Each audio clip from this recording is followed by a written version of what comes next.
नमस्कार विद्यार्थी मित्रांनो, A1 क्लासेस मध्ये आपलं हार्दिक स्वागत आहे। आजपासून आपण इयत्ता 10वी गणित भाग 1 ला सुरुवात करीत आहोत। तर मित्रांनो, गणित भाग 1 ही सुरुवात करत असताना अगोदर त्याच्याबद्दल माहिती घेणे फार आवश्यक आहे। म्हणजे त्याचा आपण अगोदर सिलेबस पाहू। सिलेबस पाहिल्यानंतर त्या सिलेबस मध्ये किती प्रकरणाला, कोणकोणत्या प्रकरणाला किती मार्क आहे त्याची माहिती घेऊ आणि मग त्याच्यानंतर जे पहिलं प्रकरण असेल त्या प्रकरणाला सुरुवात करूया।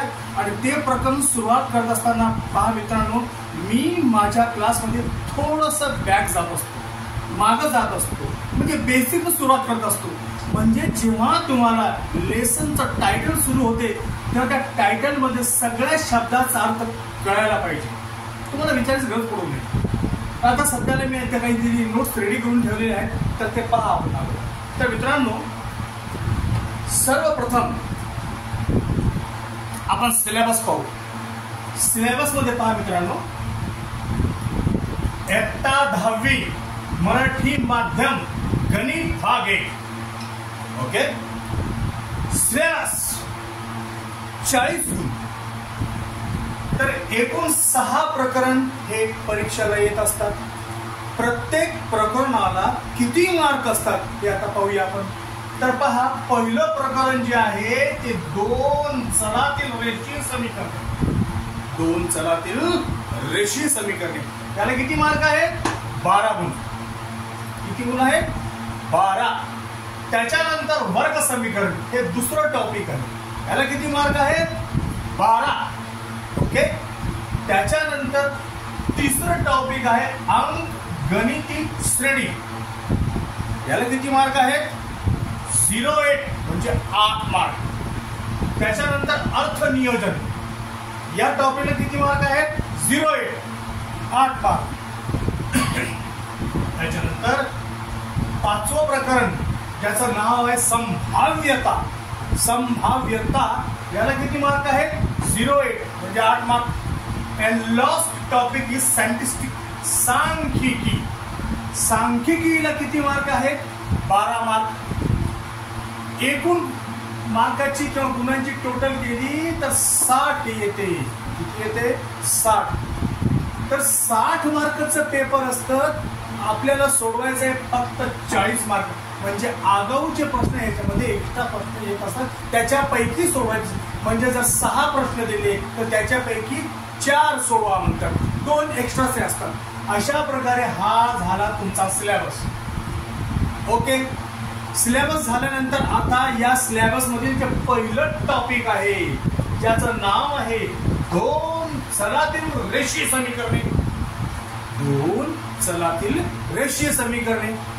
तर साईडला पहा, मी काहीतरी लिहून ठेवलंय त्या लेसन मध्ये, काही व्याख्या वगैरे। आणि आता सुरुवात झालेली आहे आपल्या लेसनला। तर विद्यार्थी मित्रांनो, आपल्याला जेव्हा गणित भाग 1 चा अभ्यास सुरू करायचा असेल तर त्याची थोडीशी माहिती आवश्यक असते। म्हणून मी इथे या ठिकाणी तुम्हाला सांगितलं की गणिताच्या प्रत्येक प्रश्नावर किती मार्क असतात, ते झालं। आता त्याच्यानंतर आपलं जे सिलेबस आहे, जे आपला अभ्यासक्रम आहे, त्याचा पहिला टॉपिक जो आहे तो आहे 2 चलातील रेषीय समीकरणे। याला किती मार्क आहे? 12 मार्क। 12 मार्क याला असतात आणि 12चे 12 मार्क आपल्याला घ्यावे लागतात। आणि त्याच्यात एक्स्ट्राचे मार्क असतात। आपण तसं कधी समजायला नाही पहा, आपण असं कधी विचार करू नये की 60 आहे ते मी 40च येतो। आपण सगळं लिहायचं, काय फरक पडते? कदाचित चुकीनं जर काही तुमची चूक झाली आणि एखादा प्रश्न चुकला तर दुसऱ्या एक्स्ट्राचं बरोबर येते की? त्यासाठी असं आपली सवय ठेवायला पाहिजे। बाकी तुमच्या हातात आहे, तुम्हाला जसं वेळ मिळते, जसं तुम्हाला ठीक वाटते तसं तुम्ही करा। मात्र माझं मत असं आहे की जेवढं जमेल, जितकं जमेल तेवढं काय करा, तुम्ही एक्स्ट्राचेही एखादा तरी प्रश्न आगाऊ सोडवत चला। तर चला मग विद्यार्थ्यांनो, आता आपण सुरू करीत आहोत 2 चलातील रेषीय समीकरणे। ओके, आता तुम्ही म्हणजे बेसिक काय, लेसनला सुरुवात करणे, लेसनची सुरुवातीचा हे बेसिक पाया आहे। म्हणजे कसं, आता या लेसन मध्येच पहा तुम्ही, चल आहे, रेषीय आहे, समीकरण आहे, काही शब्द आहे। आपण थोडंसं बॅक जाऊन एक थोडीशी माहिती, म्हणजे ज्या विद्यार्थ्यांना आणखी थोडंसं काही माहिती नाही, कधी लक्ष दिलं नसेल, विसरला असाल, तर त्यांच्यासाठी मी हे काय करतोय, बेसिक सांगत असतो. तर याच्यामध्ये पहा, आता सर्वप्रथम पहिला जो मुद्दा आहे तो आहे समीकरण म्हणजे काय. हा प्रश्न येतो बघा कधी, आपण समीकरण म्हणतो, पण जर कुणी आपल्याला प्रश्न विचारलं की समीकरण म्हणजे काय, तर त्याचं उत्तर काय द्यायचं, तर त्याची व्याख्या अशी आहे. समीकरण म्हणजे गणिताची अशी मांडणी की ज्यात डावी बाजू आणि उजवी बाजू समान असते. म्हणजे एका वाक्यात समीकरण म्हणजे गणिताची अशी मांडणी की ज्याच्यामध्ये डावी बाजू आणि उजवी बाजू बरोबर असते. आता हे कसं काय समजून देण्यासाठी मी या ठिकाणी एक उदाहरण घेतलंय. म्हणजे x अधिक 5 बरोबर 15 हे समीकरण आहे का. समीकरणाचा अर्थ मी तुम्हाला सांगितला, दोन्ही बाजू बराबर असायला पाहिजे. एखादा विद्यार्थी म्हणतो सर हे समीकरण कसं काय होते, समीकरण होत नाही. आम्ही विचारतो मग का होत नाही.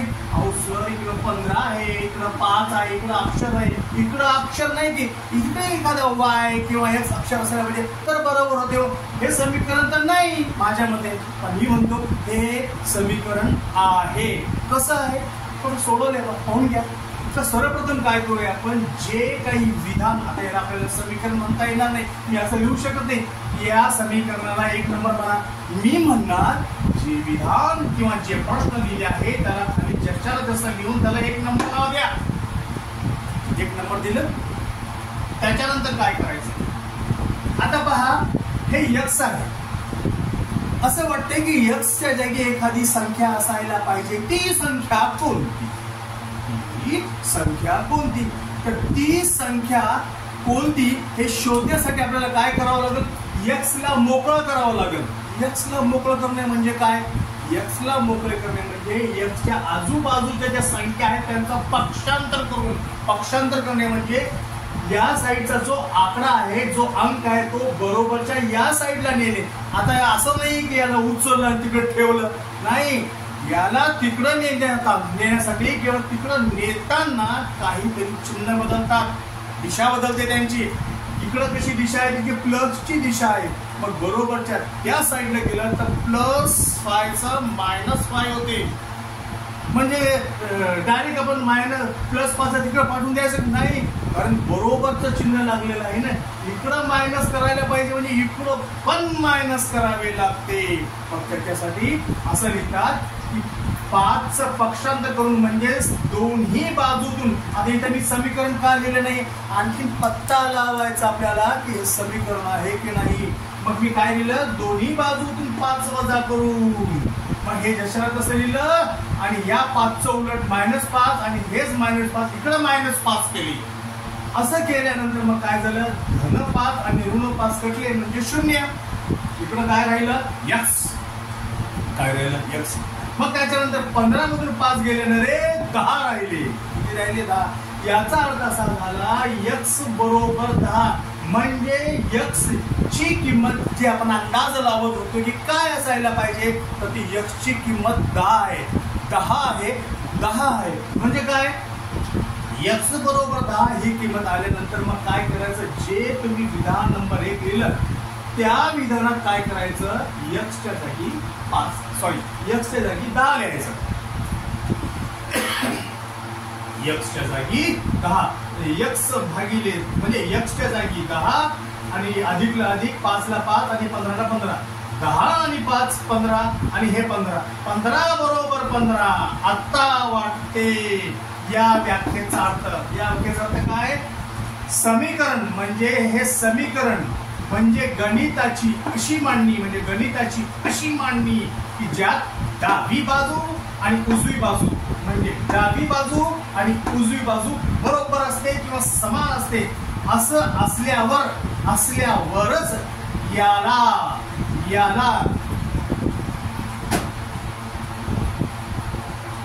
याला आपल्याला समीकरण म्हणता येते. कारण आपण सोडून पाहिले की x च्या जागी काय असायला पाहिजे, x च्या जागी 10 असायला पाहिजे. 10 कसे आले तुम्ही बघितलं, कसं आलं, की हे आपण विधान नंबर 1 ठेवलं.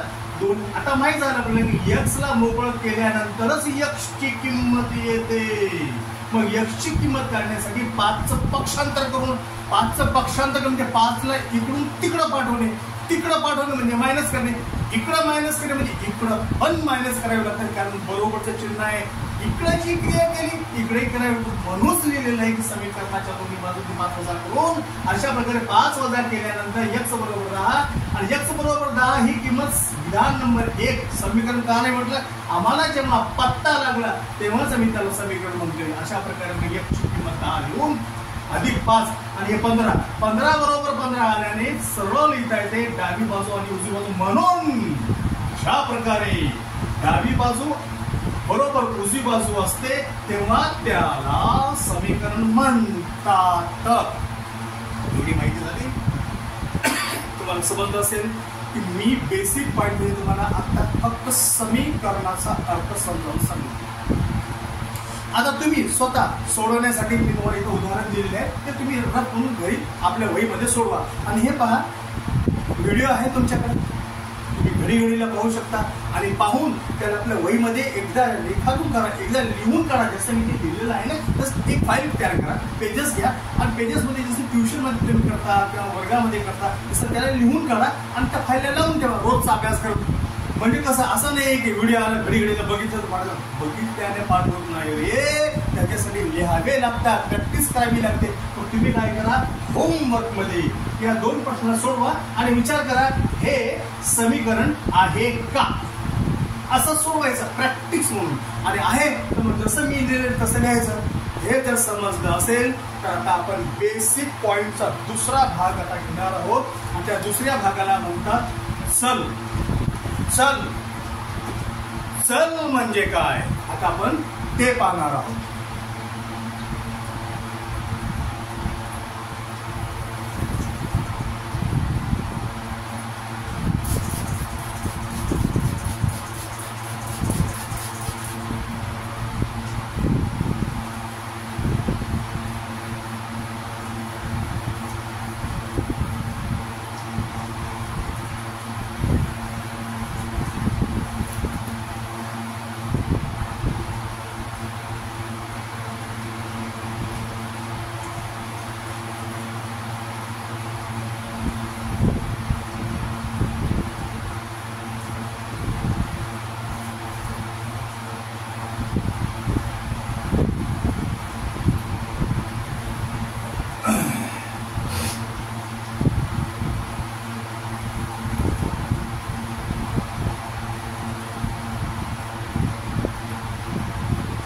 तर आता सांगितल्याप्रमाणे मित्रांनो आता आपण पाहणार आहोत चल. चल कशाबद्दल, जसं समीकरणाचा अर्थ मी तुम्हाला सांगितलं.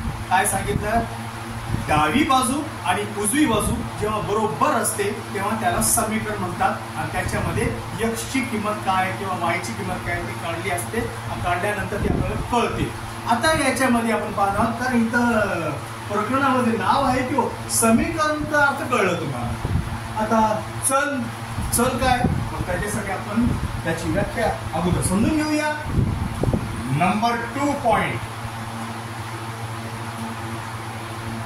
चल म्हणजे काय. हे पहा मित्रांनो, तुम्ही हे ट्युशन समजा की तुम्ही शाळेतही जाता, तिथे अभ्यास करता, कोचिंग क्लासमध्ये जाते, हे आपला घरचा क्लास आहे, आपला होम क्लास आहे. केव्हाही मोबाईल उघडायचा, बघायचा आणि याच्यामध्ये सुद्धा तुम्ही काय करा, आपली एक वेगळी बुक तयार करा. जसं मी लिहितो तसं तुम्ही वहीमध्ये लिहून करा. लिहून काढल्यानं काय होतं, प्रॅक्टिस होते. असं नाहीये की आपण बघितलं घडीला बघितलं, घडीला मोबाईल बघितलं होते, नाही तसं नाही. प्रॅक्टिस करावी लागते, मग सोपं जाते. चला आता चल म्हणजे काय हे समजावून देण्यासाठी मी तुम्हाला अगोदर त्याची व्याख्या समजावून देणार. व्याख्या काय कडे व्याख्या. आता जर मी सांगितलं ज्या समीकरणात तुम्हाला कळलं असं नाही म्हणत मी, ज्या विधानात, ज्या समीकरणात, ज्या समीकरणात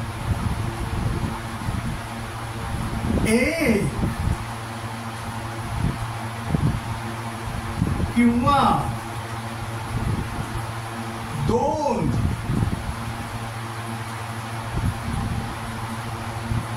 किंवा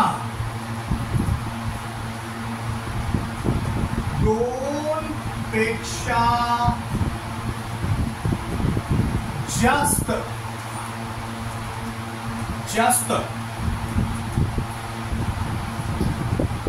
इंग्रजी अक्षर असतात, इंग्रजी अक्षर असतात, त्या इंग्रजी अक्षरांना त्या इंग्रजी अक्षरांना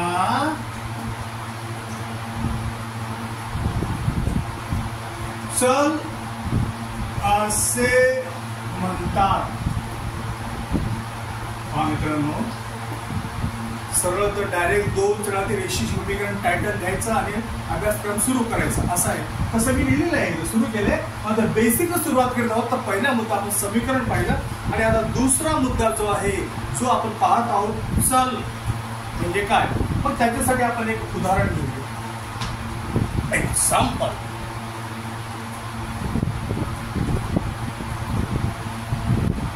उदाहरण हे समजण्यासाठी. तर पहिलं आपण उदाहरण घेत आहोत.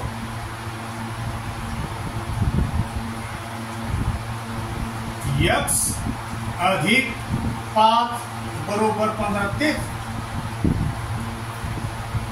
आता याच्यामध्ये चल कोणता आहे हे पाहायचं. वरी व्याख्या लिहिलेली आहे. पण व्याख्यामध्ये काय सांगितलं मी तुम्हाला.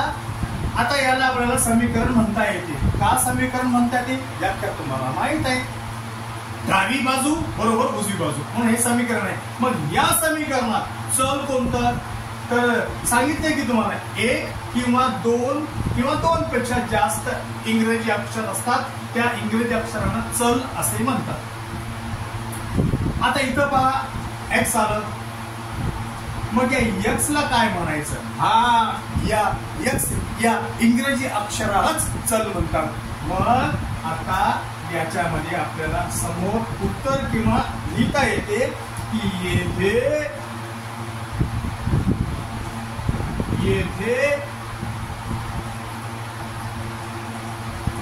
एक्स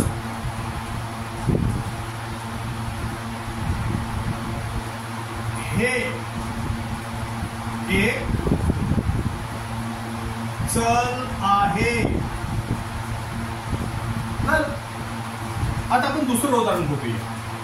म्हणजे चल बद्दलची माहिती घेत असताना दुसरं उदाहरण 4x प्लस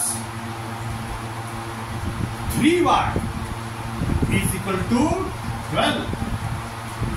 आता इथं चल आहे का. अगोदर हे समीकरण आहे का. समीकरण असणारच की. कसं बरोबर चिन्ह दिलेलं आहे. याचा अर्थ 4x अधिक 3y यांची बेरीज 12 आहे. तुम्ही म्हणणार सर की 12 कधी. आता ती तुम्ही पाहिलं उदाहरणामध्ये त्याला सोडवायचं असतं. म्हणजे x ची किंमत काढल्यानंतर y ची किंमत काढल्यानंतर आणि या x च्या किमतीस याच्याशी गुणाकार याच्याशी गुणाकार करून जी बेरीज येते ती बेरीज 12. ते नंतरच्या गोष्टी आहेत. मग आता 4x अधिक 3y याच्यामध्ये हे चल कोणते तर तुम्हाला तो बिलकुल समजलं असावं, सांगण्याची गरज नाही. येथे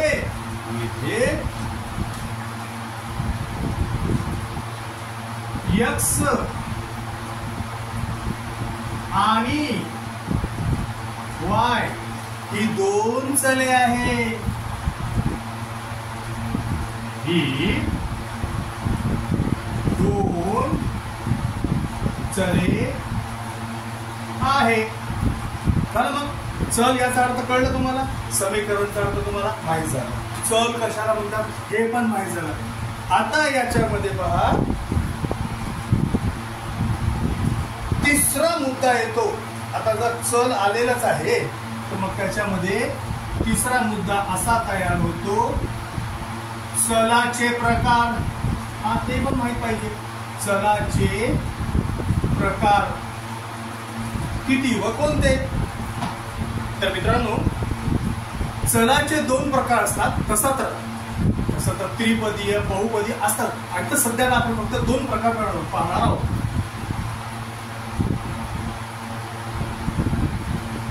चलाचे दोन प्रकार असतात.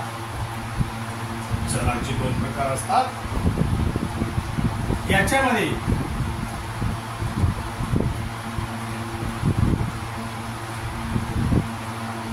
नंबर एक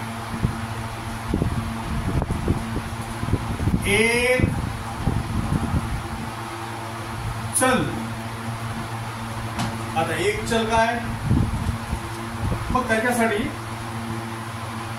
आपण व्याख्या घेणार आहोत की ज्या समीकरणात, समीकरण म्हणता येते, ज्या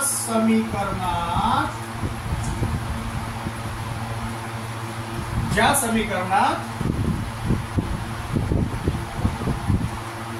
इंग्रजीचे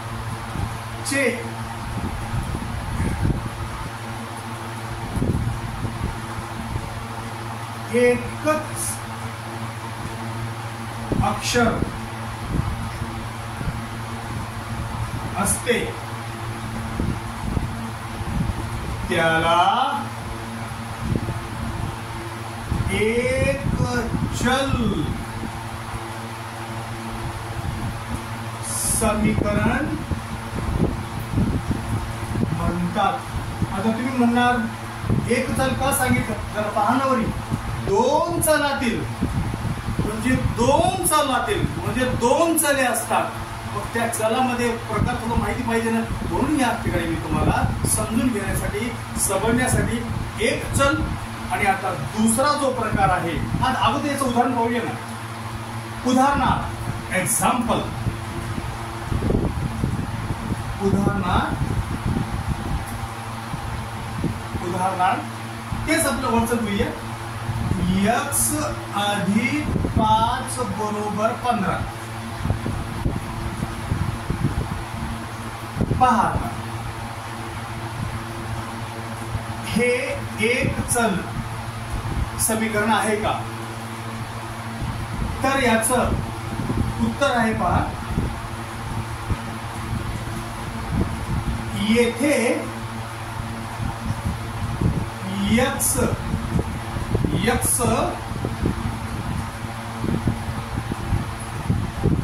हे एकच चल आहे. म्हणून या समीकरणाला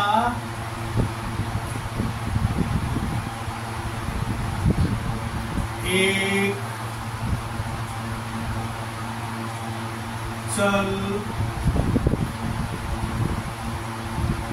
समीकरण म्हणतात.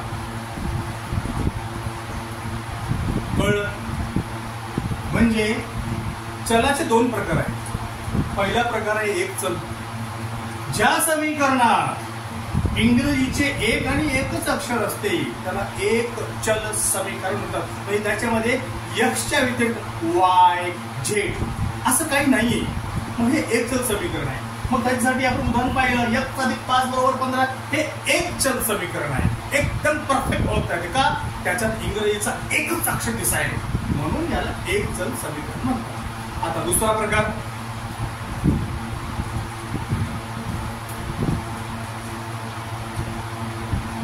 नंबर 2 आहे द्विचल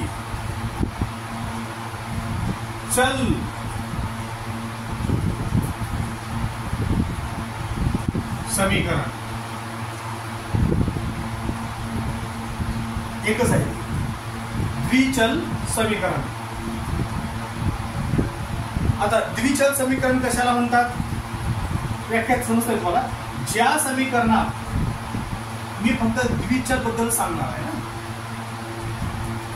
ज्या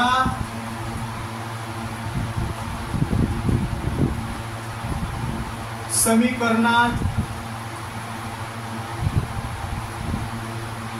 इंग्रजीचे 2 अक्षरे असतात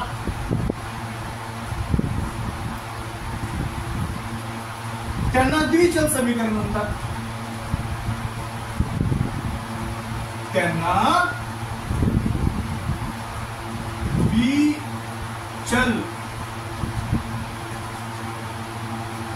समीकरण म्हणतात. आता याचं उदाहरण तेच आपण उदाहरण थोडं द्विचल आहे ना, आता द्विचलचं उदाहरण देणार आहे. उदाहरणार्थ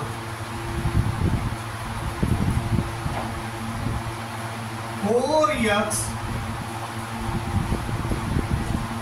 प्लस 3y बरोबर 12.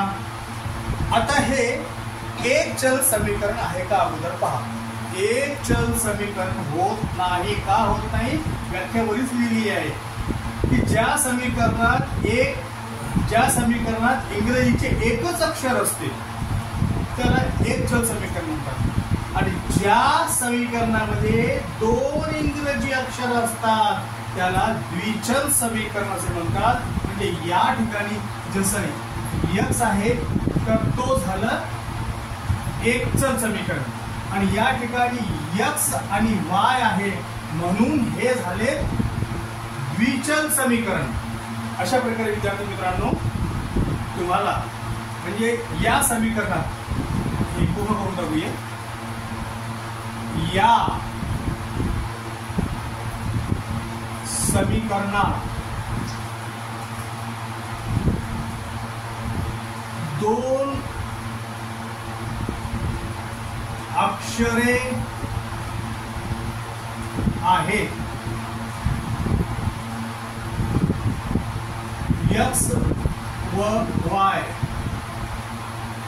म्हणून हे द्विचल समीकरण आहे.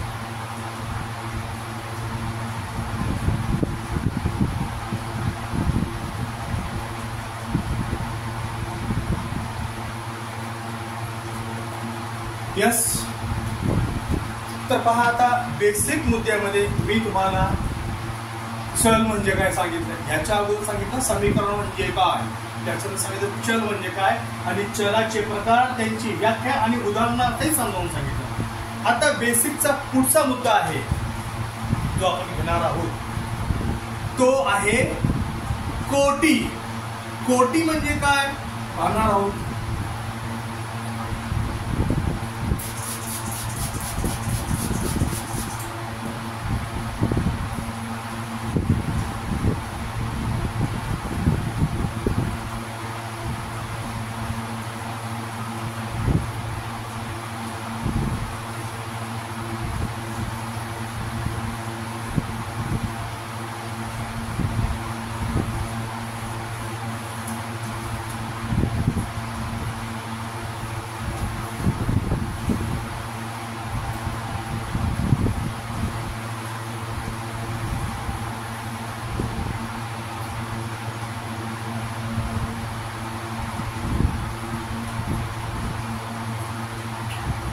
तर सांगितल्याप्रमाणे आता आपण पाहणार आहोत बेसिकचा पुढचा मुद्दा, पुढचा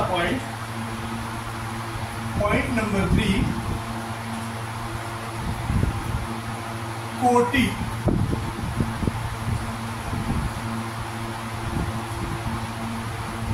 कोटी म्हणजे काय? कारण या सगळ्यांचा प्रश्नामध्ये उल्लेख येणार आहे ना, तर त्याची माहिती असलेली आवश्यक असते. तर पहा कोटी कशाला म्हणतात? काहीच नाही, एका लाईन मध्ये त्याची व्याख्या आहे. सर्वांनाच माहित आहे, आपल्या सर्वांनाच माहित आहे. 9वीत आपण पाहिलेलं आहात, तरी पण माझं कर्तव्य आहे की थोडं बेसिकनं घेतलं तर चांगलं असतं. तर पहा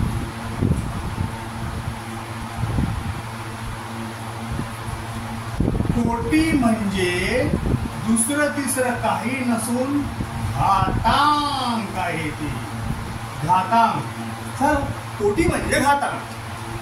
मग त्याच्यासाठी उदाहरण पाहूया. तेच आपलं उदाहरण.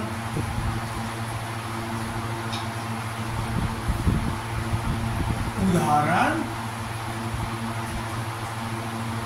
x अधिक 5 बरोबर 15 याच्यामध्ये x चा कोटी काय किंवा किती. तर पहा आता कोटी म्हणजे तुम्हाला सांगितलंच या ठिकाणी मी. कोटी म्हणजे घातांक. उदाहरण सोडून x अधिक 5 बरोबर 15 राईट. आता याच्यामध्ये पहा x या चल चल हा x अक्षर चल चलचा अर्थ कळलं तुम्हाला ना. आणि दुसरं हे द्विचल नाही एक चल आहे हे पण कळलं. आता कोटी पाहत आहोत. कोटी तर हे पहा हे x आहे. याच्या आजू बाजू खाली वरी प्रत्येक ठिकाणी एक आकडा असतो. तो म्हणजे एकचा आकडा असतो. म्हणजे इथं घातांक म्हणजे इथं नसते. घातांक हे जे अक्षर आहे ना त्याच्या या कोपऱ्यावर असते. आता इथं काही नसेल तर एक हा घातांक असतोच असतो. प्रत्येक चलाच्या डोक्यावर साईडला काही लिहिलेलं नसेल तर मग ते कोटी किंवा घातांक एक असते. आणि काही लिहिलेलं असेल तर मग जे लिहिलेलं आहे समजा या ठिकाणी 3 लिहिलेलं असतं तर कोणी सांगू शकते. तुम्ही सांगू शकता x चा कोटी 3. ओके. मग चला आता काय आता सांगायला काही अवघड नाही. फार सोपं झालं. म्हणजे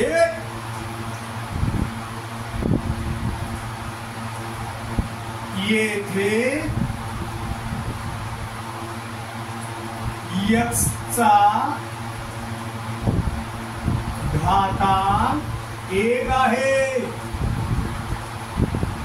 म्हणून x चा कोटी 1 आहे. झालं समजलं. आता याच्यामध्ये आता तुम्हाला याच्यामध्ये काही आता सांगायची गरज नाहीये. कोटी समजलं. मग त्याच्यानंतर आता मी तुम्हाला बोललो की एक्सच्या आजूला बाजूला खाली वरी काही ना काहीतरी संख्या असते दिलेलं. आता डोक्यावर साईडला होता त्याला कोटी म्हटलं. मग कुणी म्हणत असतं इथं जर एखादा आकडा 3, 5, 6, 2 लिहिलं तर त्या आकड्याला अंकाला काय म्हणायचं. म्हणजे या अक्षराला तुम्ही चल म्हटले मग याला काय अंक म्हणायचं नाही. त्याला पण नाव आहे. ते नाव पाहूया आपण. त्याचं नाव आहे हाच आपल्या बेसिकचा चौथा मुद्दा आहे. त्याला सहगुणक म्हणतात. म्हणजे सहगुणक म्हणजे काय. सहगुणक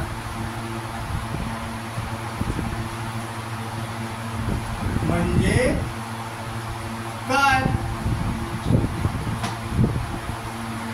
तर पहा आता आपण अगोदर व्याख्या पाहूया. मग उदाहरण लगेच कळते. तर पहा ज्या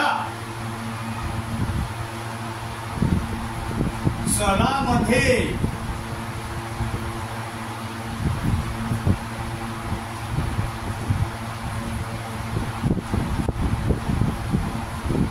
x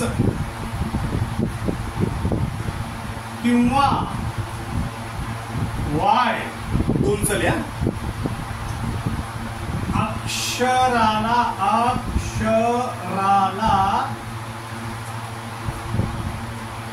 एखादी संख्या गुणाकार स्वरूपात असेल तर त्या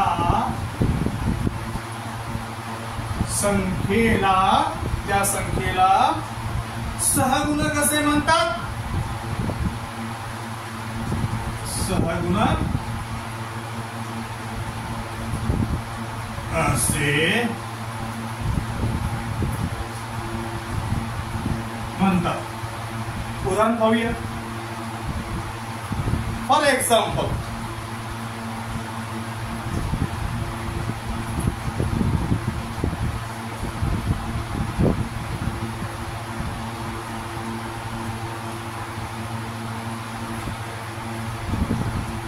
x plus 4y is equal to 13. आता याच्यामध्ये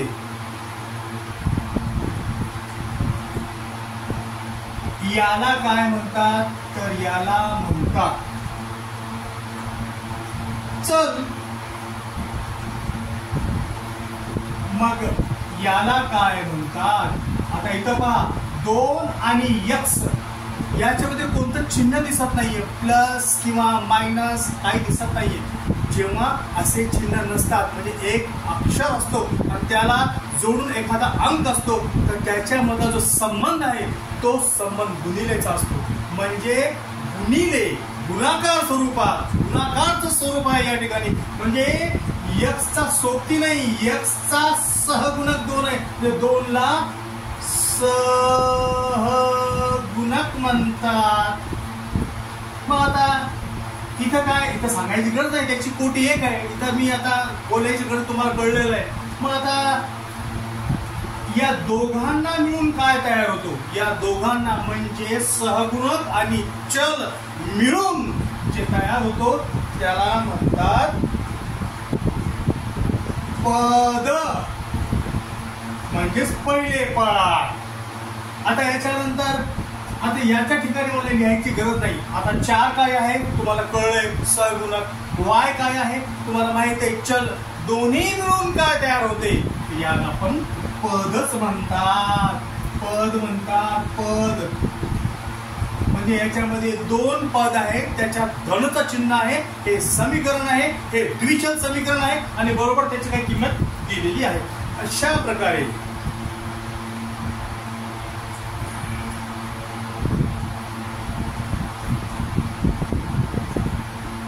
जर या ठिकाणी तुम्हाला 5वा मुद्दा पद म्हणजे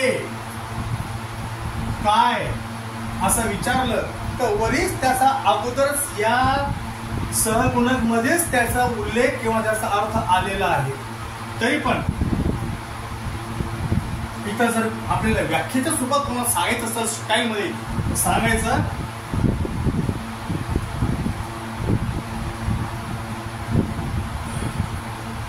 A1 क्लासचा अर्थच असा आहे पहा की जे काही शिकवायचं आपल्याला A1 शिकवायचं.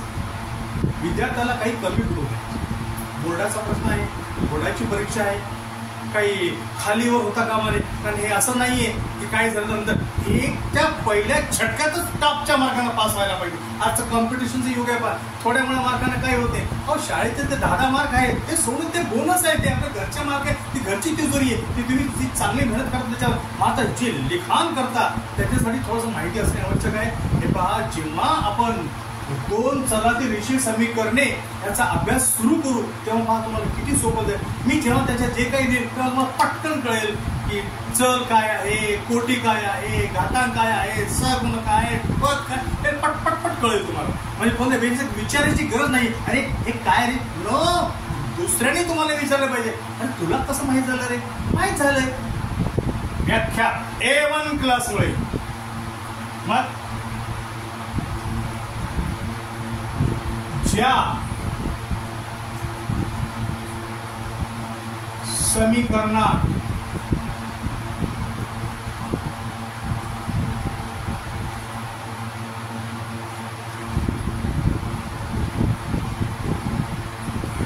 सहगुणक व चल गुणाकार स्वरूपात असते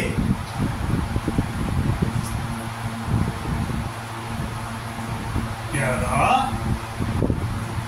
पद म्हणतात.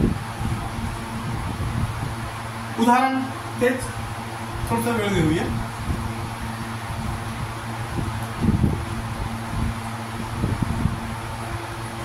उदाहरण 2x अधिक 4y बरोबर 13. तुमच्या पुस्तकामध्ये हे असं काहीतरी लिहिलेलं आहे. मग त्याच्यामध्ये हे काही मी जे सांगितलं ते लिहिलेलं नाही, कारण ते मागच्या क्लासेसमध्ये झालेले आहेत. मग तुम्ही म्हणणार मग झालेलं होतं ना, मग एवढा रात्र कशाला सांगितले? अहो याच्यासाठी सांगितली की जर काही एखाद्या विद्यार्थ्याला किंवा विद्यार्थ्याला थोडंसं माहीत असेल, विसरलं असेल, तर त्यांना माहिती व्हावी म्हणून पूर्वानुमान हे सांगितलेलं आहे. तर पहा आता याच्यामध्ये सहगुणक आणि चल मिळून काय तयार होतो, तर तो तयार होतो पद. आता या ठिकाणी परत एकदा मी सांगतो, या 2 ला सहगुणक म्हणतात आणि x ला चल म्हणतात. मग हे काय झाले, हे दोन्ही मिळून याला म्हणतात पद. मग हे पण पद. अशा प्रकारे मी तुम्हाला कोटी म्हणजे काय, सहगुणक म्हणजे काय, पद म्हणजे काय, या गोष्टी बेसिक मध्ये समजावून सांगितल्या. जास्त नाही मित्रांनो, आता थोडे काही आणखी बेसिक मुद्दे आहेत ते समजावून दिल्यानंतर जर आपण अभ्यास करत किंवा सराव सुरू केलं तर सोपं जाते. पण त्याच्यासाठी हे तुम्ही समजून घेतलं असाल, आता याला मी क्लिअर करतो. तुमच्यासाठी फार सोपं आहे हो. व्हिडिओ काढायचं, बघायचं आणि वहीमध्ये लिहून काढायचं आणि काही आवड जाणार नाही.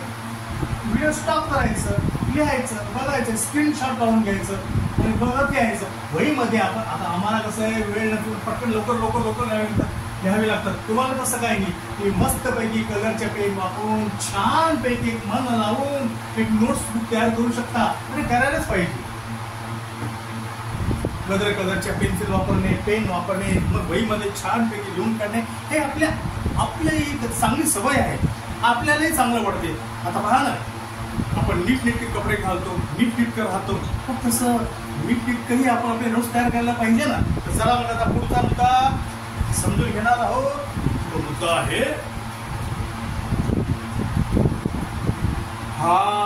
आता मुद्दा आला बघा, 7वा मुद्दा,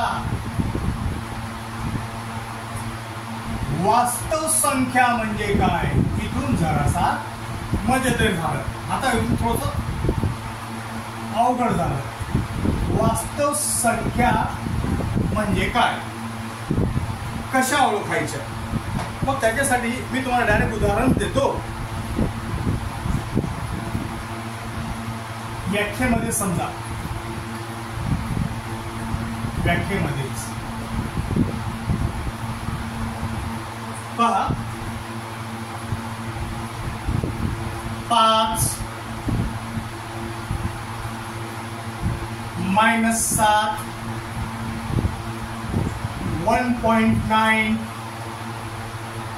अंडर रूट म्हणजे करणी म्हणजे वर्गमुळात, अंडर रूट 2 and 3/4 3/4. तर पहा मित्रांनो, अशा प्रकारच्या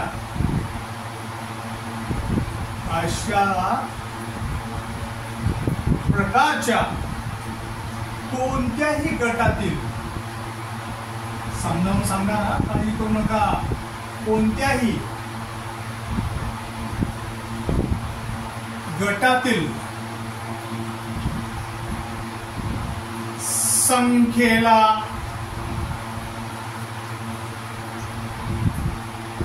वास्तव संख्या असे म्हणतात. वास्तव संख्या म्हणतात.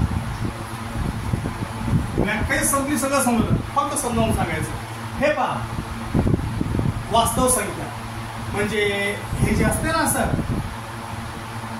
4x अधिक 3y बरोबर 12 किंवा 4x मायनस 3y बरोबर 12. तर पहा त्याच्यावर समजेल तुम्हाला काय ते. आता हे पहा, हे इथं x चा सहगुणक 4 आहे. मग जर 4च्या जागी 5 असेल तर 4 किंवा 5ला वास्तव संख्या म्हणतात. मी तर काय केलं, अशा प्रकारच्या कोणत्याही गटातील संख्येला वास्तव संख्या म्हणजे धन पूर्णांक संख्या, इथं मायनस असेल, ऋण पूर्णांक संख्या म्हणजे इथं मायनस असेल आणि 4 असेल, किंवा 1.9 म्हणजे समजा इथं 4च्या जागी 1.9 1.5 काही लिहिलेलं असेल, किंवा कर्णित 2 म्हणजे एक्सच्या बाजूला 4च्या जागी कर्णित 2 असं समजू नका की हेच आकडे येईल का, हेच आकडे येत नाही. 2 म्हणा, 10 म्हणा, 25 म्हणा, 75 म्हणा, 30 म्हणा, काही म्हणा, दशांशाचा कोणताही आकडा येऊ द्या आणि अपूर्णांकाचाही कोणताही आकडा येऊ द्या, 15/5, 15/4 किंवा 75/100 काही येऊ द्या, म्हणजे धन पूर्णांक, ऋण पूर्णांक, दशांश अपूर्णांक, कर्णिस्थ आणि अपूर्णांकाच्या धन अपूर्णांक म्हणा किंवा ऋण अपूर्णांक म्हणा, अपूर्णांकाच्या ज्या संख्या येईल सहगुणकाच्या स्वरूपात, तर या टाईपच्या संख्येला म्हणतात वास्तव संख्या. म्हणजे एक्सचा सहगुणक जो असतो तो वास्तव संख्या. आणि याच्यानंतर आहे बा अभ्यासमध्ये की वास्तव संख्या ओळखा वगैरे ते येणारच आहे. तर वास्तव संख्येचा अर्थ तुम्हाला कळलं का? मी काय सांगितलं, वास्तव संख्येचा अर्थ आहे धनपूर्णांक, ऋणपूर्णांक, दशांश, कर्णिस्थ आणि अपूर्णांकात ज्या संख्या असेल त्या संख्येलाच वास्तव संख्या असेल. मग तुम्हाला कळलंय तर पुढच्या गोष्टीला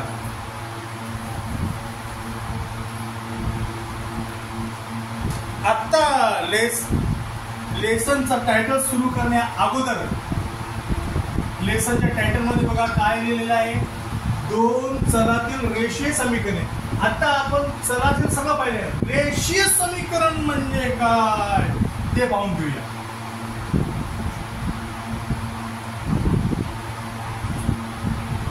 रेषीय समीकरण म्हणजे काय?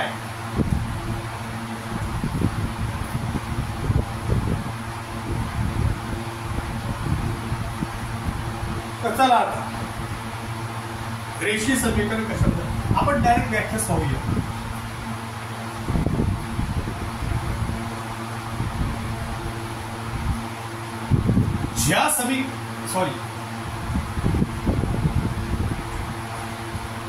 रेषीय समीकरण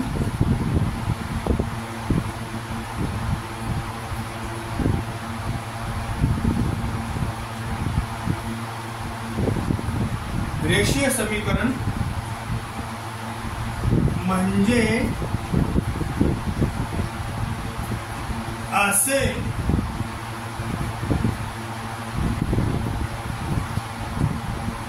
समीकरण जे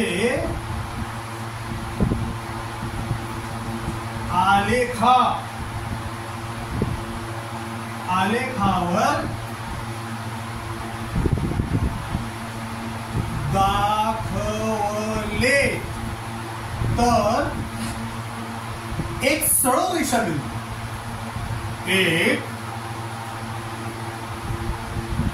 सरळ रेषा मिळते. अशा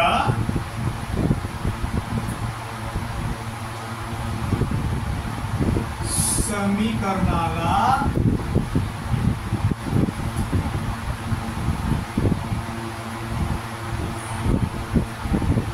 रेषीय समीकरणे किंवा समीकरण म्हणतात. आता मित्रांनो, जेव्हा आलेखचा पॉईंट सुरू होईल तेव्हा कळणारच आहे, मात्र एक थोडंसं समजून घ्या. रेषीय समीकरणाचा अर्थ फक्त समजून घ्या. तर रेषीय समीकरणाचा अर्थ आहे की जे रेषीय समीकरण म्हणजे असे समीकरण जे आलेखावर दाखवले, ते समीकरण आलेखावर दाखवले तर एक सरळ रेषा होती, एक सरळ रेषा होती, अशा समीकरणाला रेषीय समीकरण म्हणतात. हा त्याचा अर्थ झाला.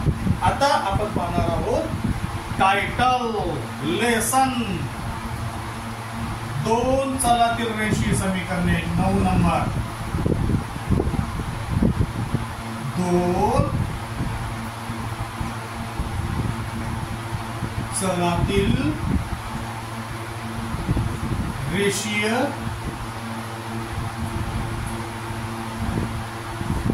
समीकरणे. 2 चलातील रेषीय समीकरणे. आता व्याख्या देण्याची गरजच नाही आपण की ज्या समीकरणामध्ये 2 चले असतात त्याला 2 चलातील रेषीय समीकरण म्हणतात. मग याच्यात घ्यायचं काय? सामान्य रूप. सामान्य रूप म्हणजे 2 चलातील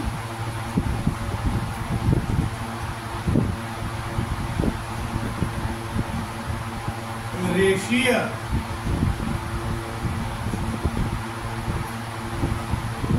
समीकरण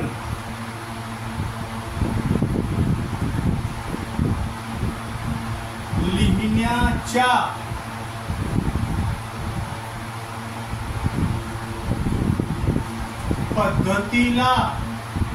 पद्धतीला सामान्य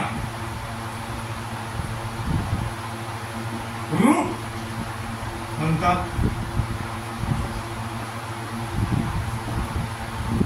उदाहरण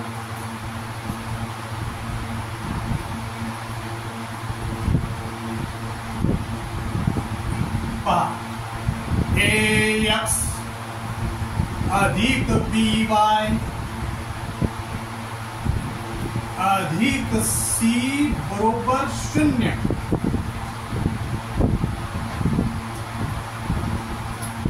तर पहा आता याच्यामध्ये छोटी छोटी माहिती. याच्यात चल कोणते आहे,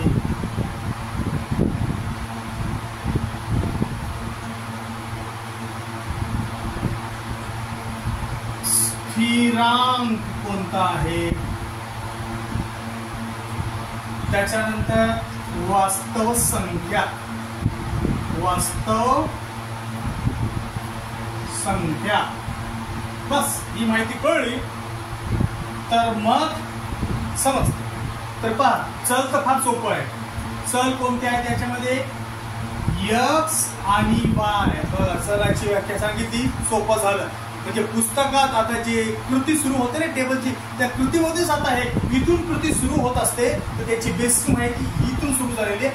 ही माहिती सुरू करण्या अगोदर मी 8 मुद्दे मागचे घेते, ज्याच्यासाठी ते 8 मुद्दे याला उपयोगी पडायला. आता तर डायरेक्ट सुरू केलं असतं मग चल काय माहिती, समीकरण थोडंसं अवघड झालं, अर्थ नाही कळलं तर मग काय. मग चल याच्यामध्ये आहे, चल याच्यामध्ये आहे x आणि y हे चल आहे. स्थिरांक काय आहे हे c जे नाही का आहे c. स्थिर अंक त्याला स्थिरांक म्हणतात. म्हणजे c जे आहे c हे स्थिरांक आहे. मग वास्तव संख्या कोणत्या? तर मित्रांनो a, b आणि c या वास्तव संख्या. आणि वास्तव संख्या कशाला म्हणतात हे मी तुम्हाला वरील सांगितलेलं आहे. हे बघा वास्तव संख्या कशाला म्हणतात? धन किंवा ऋण किंवा दशांश किंवा कर्निष्ठ किंवा अपूर्णांक. आता या गटातील या ठिकाणी हे बघा हे 5 म्हणजे a बरोबर 5. समजा असं समजा की a च्या जागी 5 असेल किंवा 5 म्हणजेच a. हे धन म्हणजे वास्तव संख्या. c पण धन म्हणजे वास्तव संख्या. म्हणजे a b व c या वास्तव संख्या आहे. अशा प्रकारे अशा प्रकारे परत एकदा आपण हेच उदाहरण घेऊया वरच.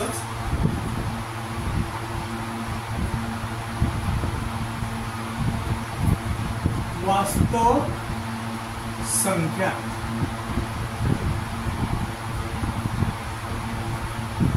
-5 -7 1.9 √2 and 3/4. तर A B C च्या जागी यापैकी कोणत्याही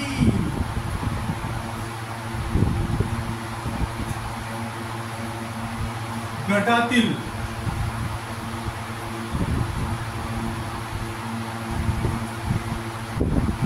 संख्या असेल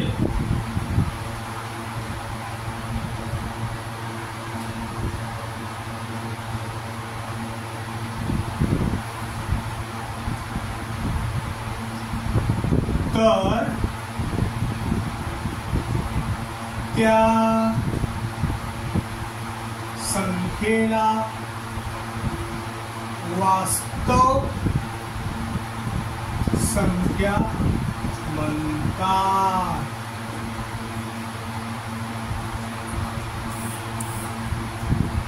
म्हणजे A बरोबर 0 नाही आणि B बरोबर पण 0 नाही. याचा अर्थ जेव्हा A बरोबर 0 नसेल म्हणजे A ची किंमत 0 नाही म्हणजे काहीतरी आकडा आहे, 5 असो -7 असो -1.9 असो असो किंवा B च्या जागी सुद्धा कदाचित -7 असो किंवा 9 असो किंवा 1.9 असो म्हणजे कोणता तरी आकडा असायला पाहिजे. आकडा म्हणजेच तिथं आकडा असायला पाहिजे. म्हणजे A बरोबर 0 नसेल तेव्हा त्याला वास्तव संख्या म्हणतात. म्हणजे A ची किंमत 0 नाही म्हणजे काहीतरी त्याचा सहगुणक आहे. अशा प्रकारे विद्यार्थी मित्रांनो आपण हे मुद्दे या ठिकाणी अभ्यासले आहेत.